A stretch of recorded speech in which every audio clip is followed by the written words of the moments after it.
தமிழ், தமிழ் இருக்கியா? தமிழ், கையில இருக்க கொப்பளம்லாம் அரிக்குது. சொரிஞ்சிருவனோன்னு எனக்கு பயமா இருக்கு. கொஞ்சம் மருந்து ஏதாவது போட்டு விடுறியா?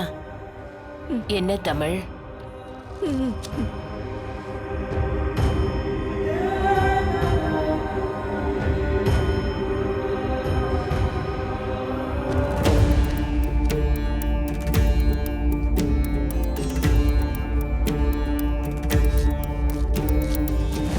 தமிழ், என்ன பண்ற?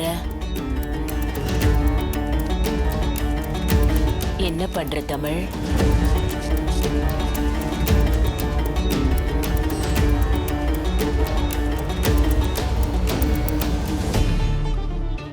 என்னமோ பண்ற.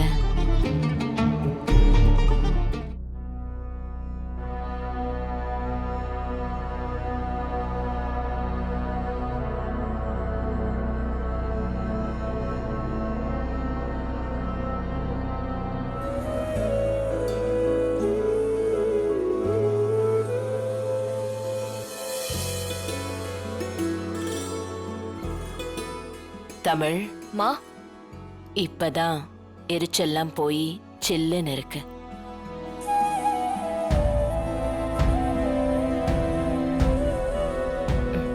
ஆமா தமிழ், உனக்கு எப்படி இந்த பாட்டி வைத்தியெல்லாம் தெரியும்?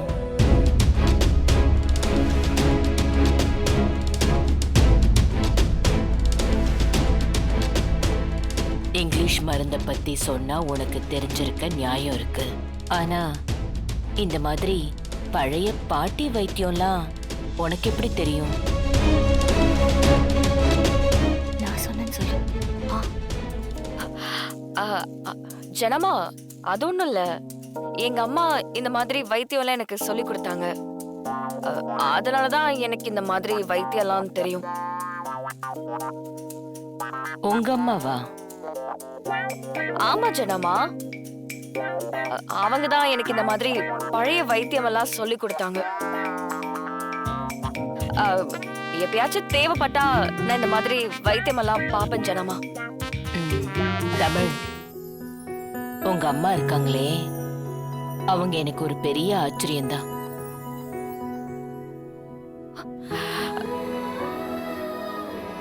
வாழ்க்கையில எவ்வளவு பெரிய இழப்புகளை சந்திச்சிருந்தாலும் தான் பொண்ணுங்களுக்கு என்னென்ன சொல்லி கொடுக்கணும், எப்படி நல்லவங்களா வளர்க்கணும்னு தெளிவா வளர்த்துருக்காங்க பாரு.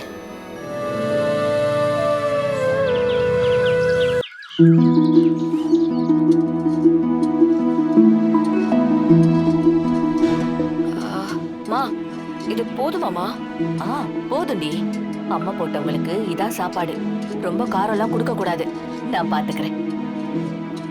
எங்க அம்மா எனக்கு இததான் வச்சு கொடுத்தாங்க. மா, நீ நேத்து ஜனமா பக்கத்துல இருக்கும்போது ஜனமா உன் கையை பிடிச்சாங்கல்ல, உனக்கு எப்படி இருந்தது?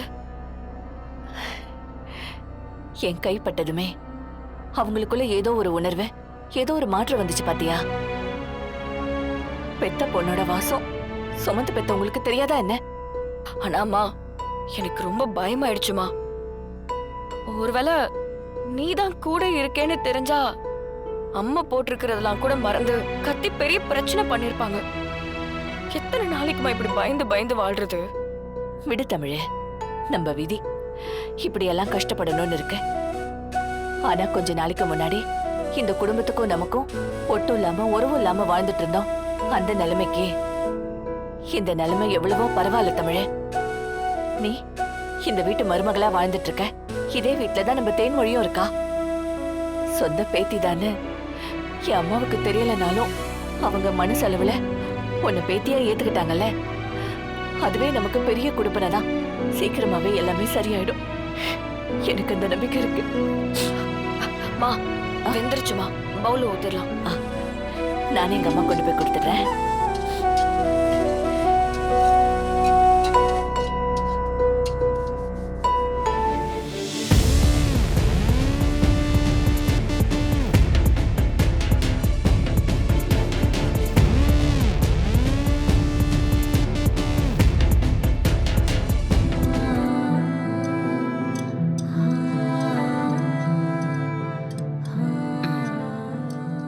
ஏமுத்து எங்க கத்துக்கிட்ட?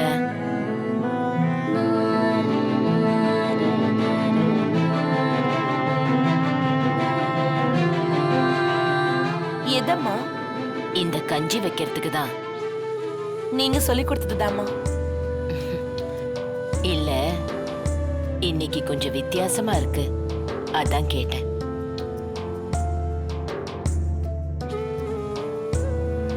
இல்லம்மா, உங்களுக்கு அம்மையில நாக்கெல்லாம் ஒரு மாதிரி இருக்குல்ல, அதனால வித்தியாசமா படுது. ம், சரி சரி.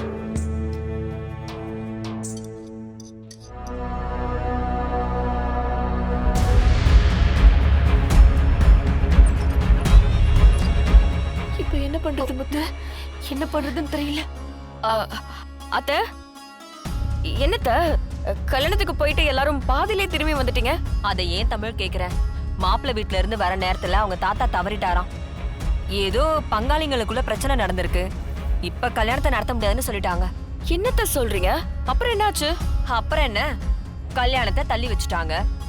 அடுத்து ஒரு நல்ல தேதியா பார்த்து அத்தைக்கு உடம்பெல்லாம் தேர்னதுக்கு அப்புறம் அவங்க கையாலேயே தாலி எடுத்து கொடுத்து கல்யாணத்தை நடத்தணும்னு பேசிக்கிட்டாங்க. தமிழ் மாமா, அம்மா இப்ப எப்படி இருக்காங்க? இப்ப பரவாயில்ல மாமா. உடம்பு கொஞ்சம் கொஞ்சமா தேறிக்கிட்டு இருக்கு. அப்படியா? சரி, நான் போய் பார்க்க. அத்த எங்க போறீங்க? அத்தைய பார்க்க. ஜனமா ரெஸ்ட் எடுத்துட்டு இருக்காங்க அத்த. உள்ள நம்ம யாருமே போக கூடாதுன்னு டாக்டர் சொல்லிருக்காங்கல்ல.